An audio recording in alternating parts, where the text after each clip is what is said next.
Hello and welcome to In the Kitchen with Matt. I am your host, Matt Taylor. Today, I'm going to show you how to eat a quince or quince fruit. For those of you who may not be familiar with what a quince is similar to a pear or apple, but it's not an apple or a pear.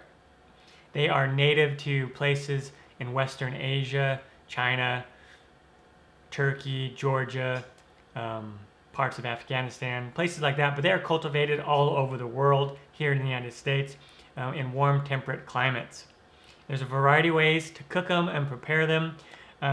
There's a couple cultivars that you can just eat like an apple or a pear, but generally they are too hard to bite into and then too bitter and astringent, so you need to prepare them.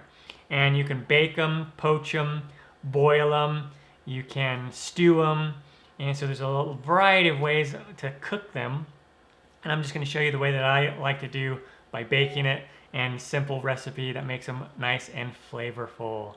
They are used in jams, in jellies, in pies, so there's a variety of uses for them as well. So let me bring the camera in for a closer look and let's get on to baking these. Alright, so here is what a quince looks like, and as far as the nutrition goes, each one of these has about 52 calories, 14 grams of carbs, some vitamin C, and other micronutrients. They are loaded with antioxidants, may relieve digestive issues, and may reduce acid reflux symptoms. And as you can see, they do look kind of like an apple or a pear. They have these little ridges around it, and it's got an interesting shape at the ends. Now, what we need to do is they're really, really hard too, and you don't want to pick.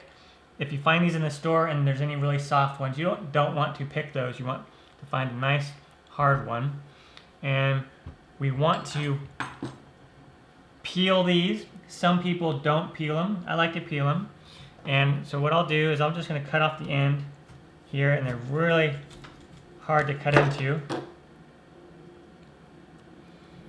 And then I'm going to cut off this end as well, and then we'll just peel it. And similar to an apple or a pear, is these will get oxidized and turned brown fairly quickly. Make sure your hands are clean. And then what I will do is cut these in half right down the core. And then we want to cut out the inside of the core. And you can core it however you like, similar to coring an apple.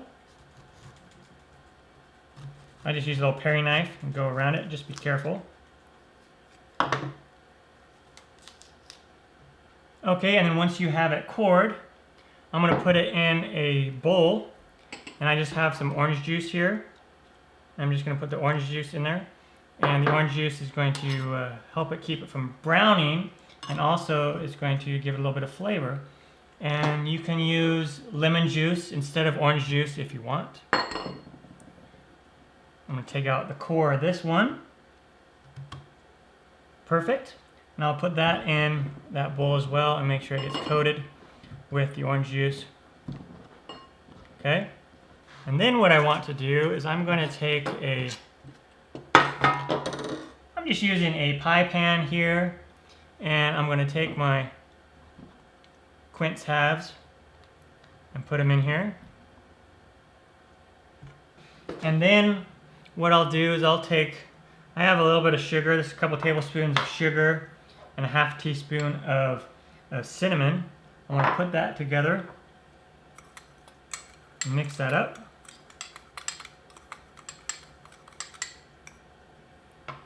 And I want to come in here and sprinkle it on. And this is going to sweeten it up. And then what I'll do is take some butter. This is about half a tablespoon of butter, something like that. And put that in there. Come back in with some more cinnamon and sugar on there. Or you could season these however you want. I'm going to save the rest of this and sprinkle it on the top when we're done. And now preheat the oven to 375 degrees Fahrenheit or 190 Celsius. And then we are going to bake these in there for about 40 to 50 minutes until they get nice and soft. And when they come out of the oven, they will look something like this. Depending on the variety of quince and depending on how you cook it, it might turn like a pink color, especially if you poach it or boil it. And you may or may not want to sprinkle on a little bit more of that cinnamon and sugar. I'm going to go ahead and let this cool for a little bit before eating into it. And some people will top it with some ice cream or whipped cream. So many things you can do with it. All right, after it's cooled a little bit, I want to come in here and give it a try.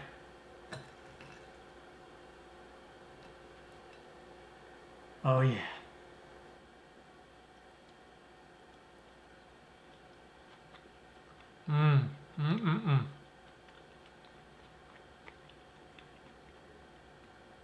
It's super yummy, soft, and sweet. The texture is kind of a mix between a soft apple and a pear. And it's just really, really good. If you've never tried a quince, I recommend trying this baked way first. But there's a variety of other ways that you can prepare these. Like I mentioned, boiling, poaching, stewing. Just a really cool fruit. Go out there and try your own. I'm Matt Taylor. This has been another episode of In the Kitchen with Matt. Thank you for joining me. As always, if you have any questions, comments, or requests, put them down below and I will get back to you as soon as I can. Thumbs up, down in the corner, push it. Don't forget to subscribe to my channel and check out my other videos. Take care. Time for me to dive into this some more. Oh yeah.